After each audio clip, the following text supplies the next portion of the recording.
Hi viewers, welcome to this episode of I Need to Know.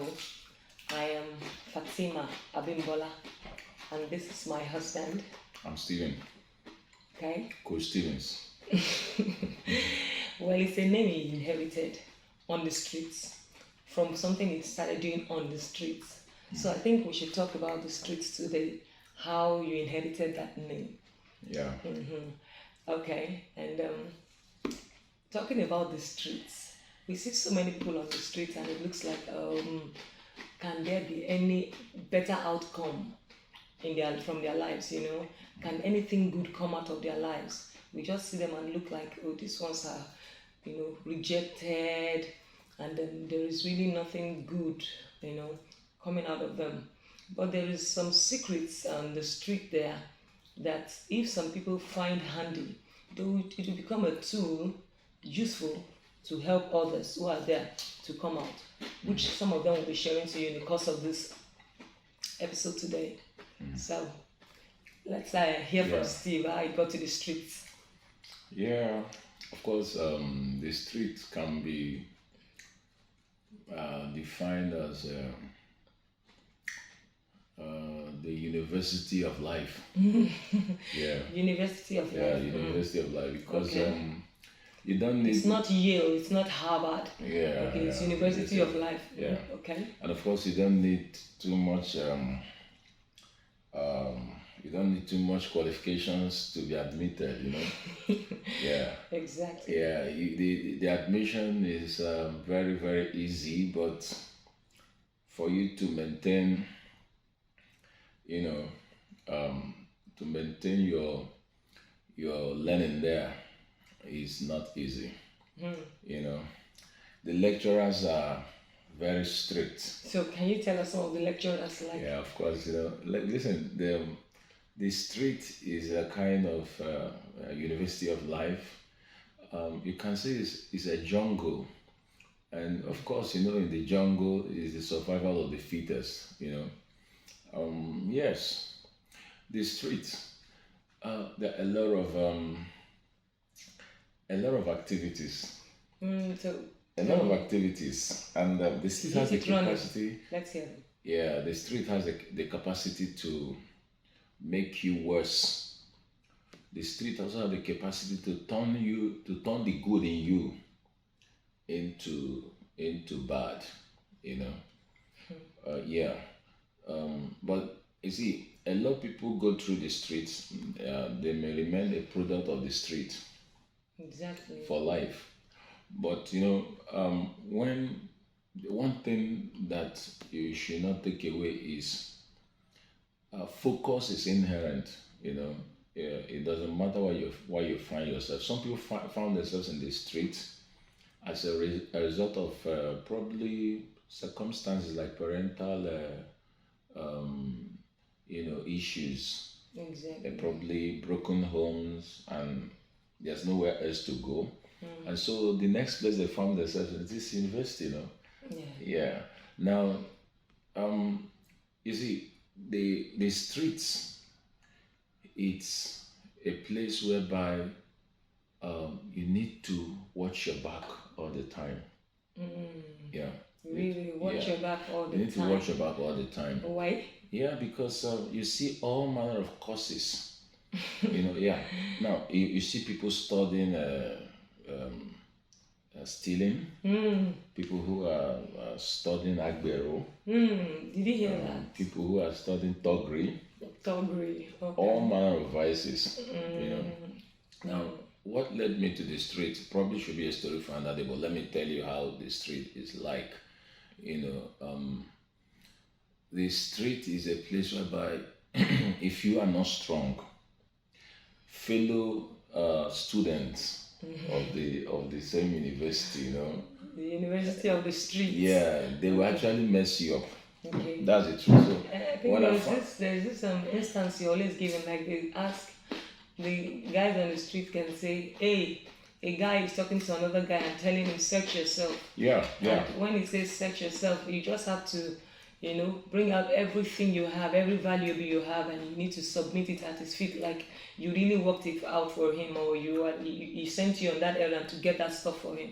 Meanwhile, that might be the only thing you have on you to make a living, how to survive for that day or for that week, or how long it can take you. And someone who feels he's stronger, he's the lord of the street, maybe in 500 level in the streets, right? So he just feels. As a matter of fact, or he's a professor of the streets.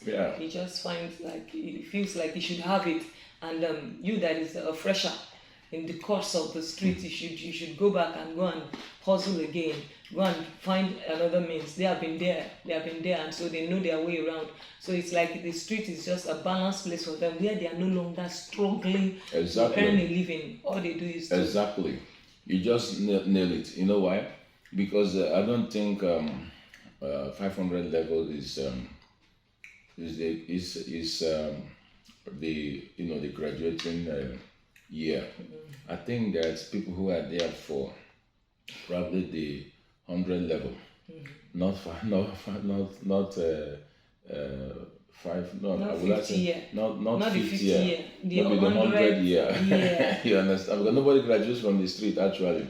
You think you graduated by your experience.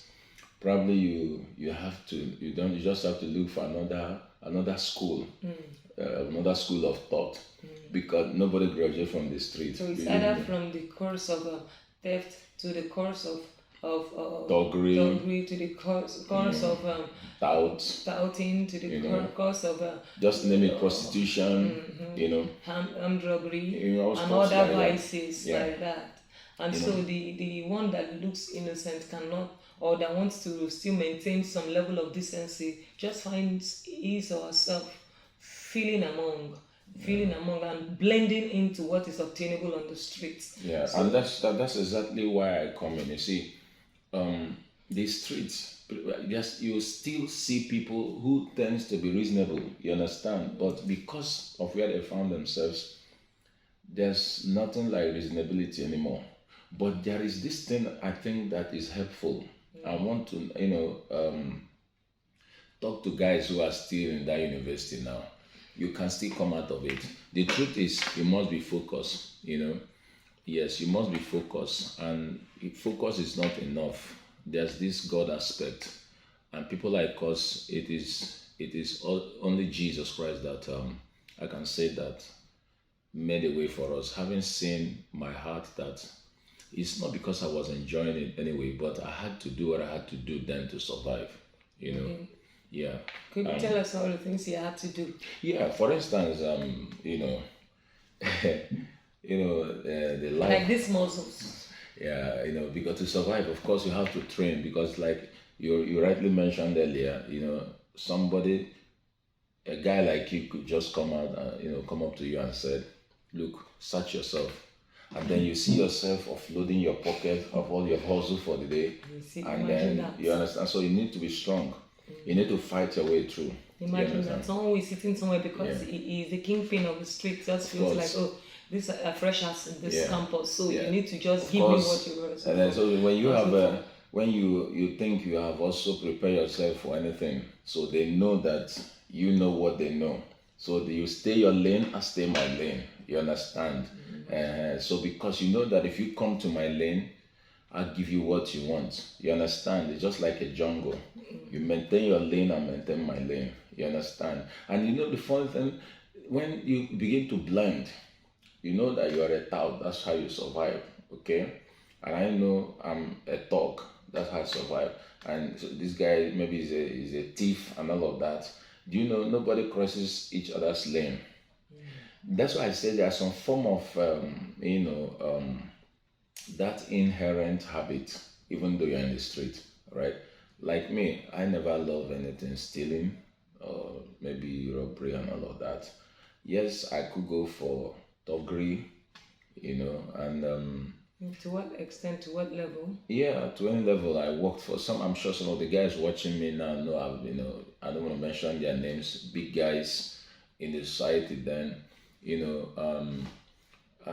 okay. That takes me to the other side of it too. In the street you have your guys. What you call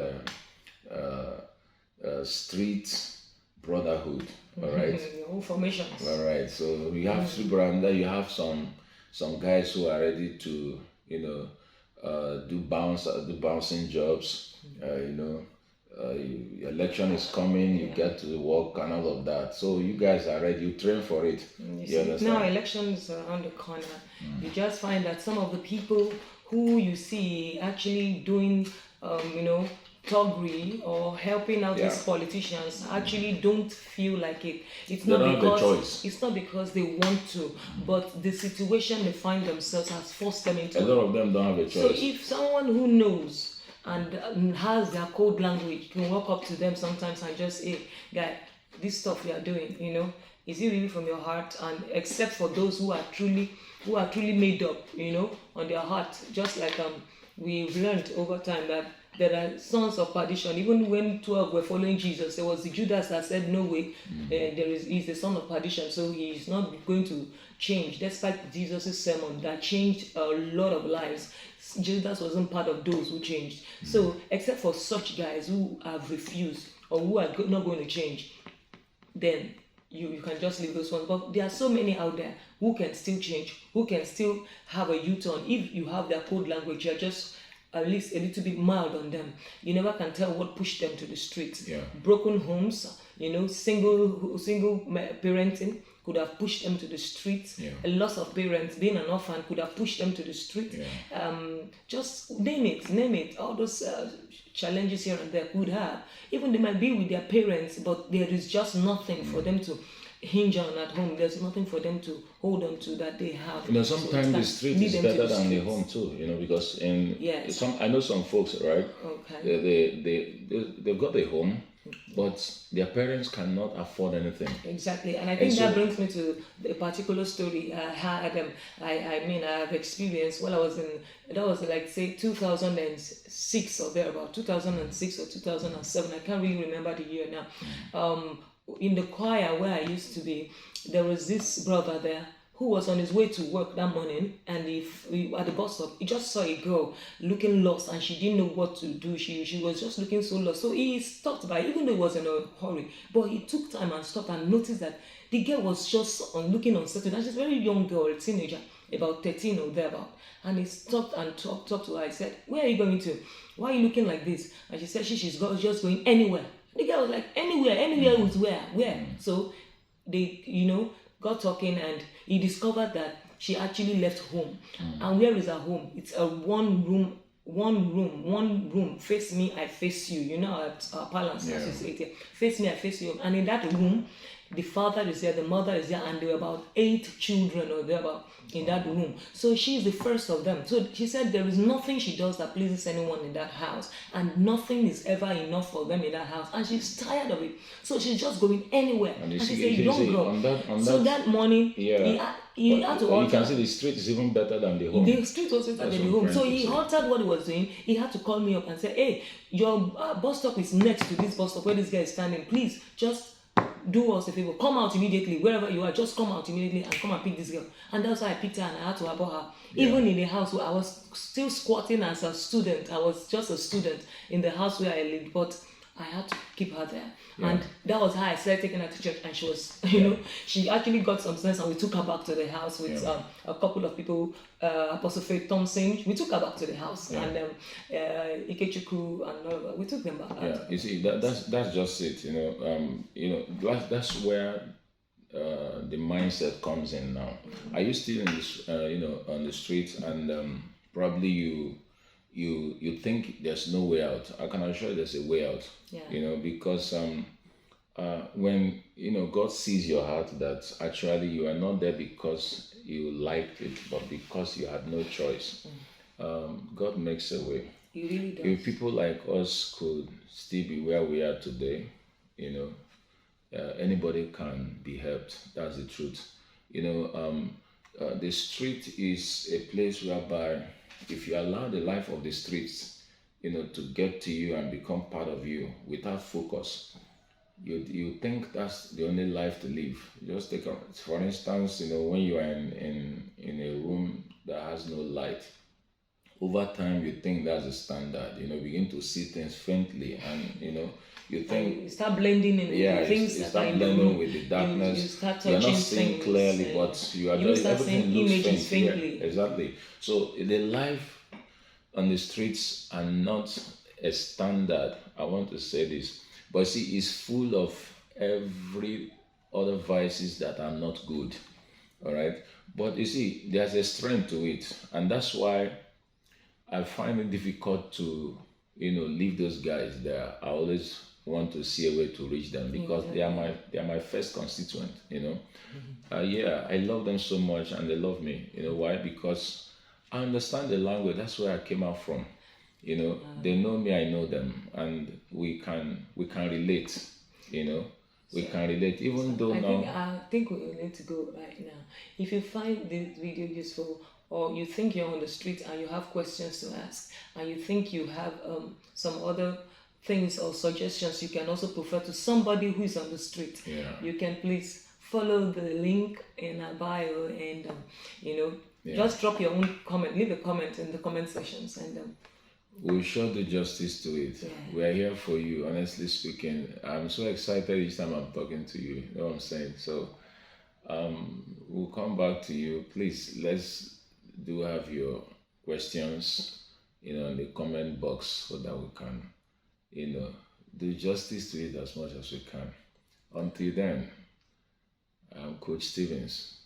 and I am Fatima Abimbola.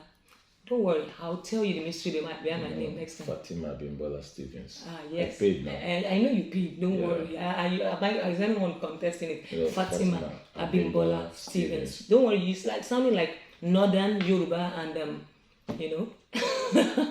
you get the mystery next time. All right, You see get ya. the mystery next time. Bye for now.